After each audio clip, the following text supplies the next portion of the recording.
அடையார் ஆனந்த பவனுங்கிறது அன்னைக்கு யார் நம்ம வாடிக்கையாளர், யாரை நோக்கி நம்ம போகிறோம், நம்மளுடைய இது என்னன்னு எங்கள் அப்பா கிட்ட அடிக்கடி பேசும்போது அவர் எப்படி நீ கண்ட்ரோல் பண்ணுவேன், இது டெய்லி ஃப்ரெஷபிள் குட்ஸ், இது தினம் பணம் என்னணும், பேமெண்ட்டை கொடுக்கணும், சப்ளையர் எல்லாம் பார்க்கணும், ரா மெட்டீரியல் ஸ்டாக் மெயின்டெனன்ஸு, இதெல்லாம் பார்க்கும்போது எனக்கு அப்பா கிட்ட சொன்னது எந்த விஷயத்தை வச்சு சொன்னேன்னு தெரியல.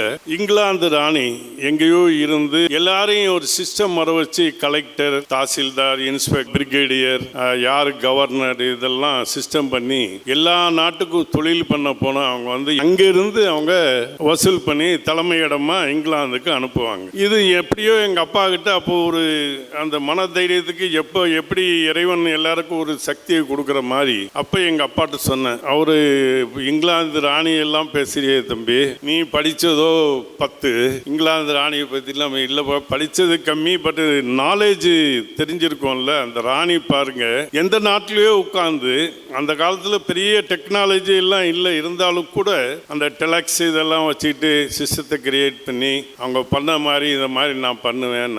நீங்கள் இன்னைக்கு நாங்கள் ஒரு நாளைக்கு இந்தியாவில் மொத்தம் சராசரி ஒரு 3 லட்சம் 4 லட்சம் பேருக்கு சாப்பாடு சர்வ் பண்ணுறோம்.